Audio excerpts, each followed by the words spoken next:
نمایندگان جامعه شهروندی معروف به نامهای کمیسیای 44 یا گروه 44 که اعتراضگران خودرو در پایان ماه نوامبر با مقصد مذاکرات با مقامات و نمایندگی از آنها انتخاب کرده بودند، روز 16 دکامبر 18 روز بعد انجام اعتراضهای خودرو بار اول با نشر یک ویدیوی 10 دقیقگی موقع خود را درباره جریان اجرای طلبهای اعتراضگران و مشکلات پیدا شده در این راه بیان داشتند.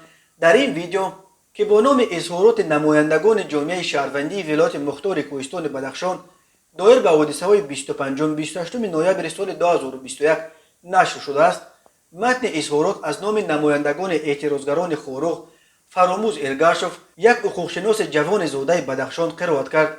ارگاشف همان جوان است که سال 2020 تلاش کرده بود تا نامزدیش را به انتخابات پرزیدنتی تاجیکستان نیز بگذارد، ولی خود را همچون نامزد ثبت نام کردن نتوانست و به انتخابات راه نیافت. فراموز ارگاشف میگوید که آنها زادگان ولایت مختار کوهستان بدخشان بوده در روزهای اعتراضها با طلب مردم و مقامات به خاطر به اعتدال آوردن وضع سیاسی و تامین صلح و ثبات و عدالت سودی جان و سلامتی خود را به خطر گذاشته به این کار کمر بستند.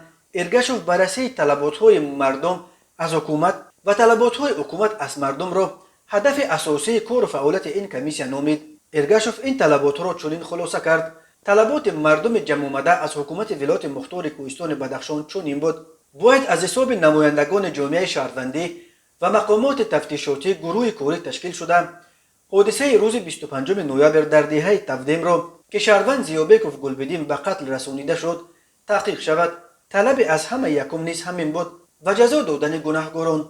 طلبات دیگر عفو نمودن اشتراکچیان اعتراضها، بعداً برآوردن نظامیان و برداشتن بلاک پست های علاوگی، برآوردن نیروها از بناهای معموری، دسترسی به علاقه و اینترنت و از کار سبکدوش کردن سردار ریاست کمیته دولتی امنیت ملی در ولایت مختار کوهستان بدخشان. طلبات‌های اساسی نمایندگان حکومت از مردم از اینها عبارت بود که راه بین المللی کلمه خورخ روشقلع دوشنبه گشوده شود و مردم میدان اسماعیل سامانی شهر خورخ را ترک نمایند. او گفت اعتراضها را در خورخ یگان گروه جنایی تشکیل نکرده است، بلکه محض کشته شدن گلبدین زیابکوف در دهه تفدیم باعث شد که مردم در میدان اسماعیل سامانی شهر خورخ گرد هم بیایند. تظاهرات در زمینه استخیاوی و در حالت هیجان صورت گرفت و آن را یگان کس تشکیل نکرد، تاکید کرد فراموز ارگاشف.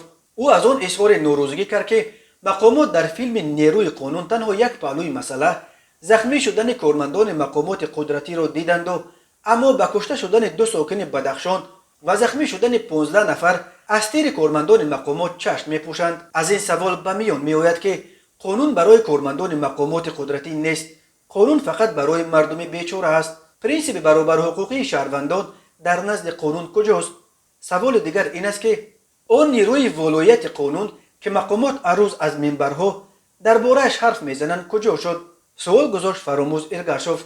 او افزود که فقط سود میتواند شهروندان را جزا دهد، نه وزارت کارهای داخله، نه کمیته دولتی امنیت ملی، نه پروکراتوره چنین حق را ندارند.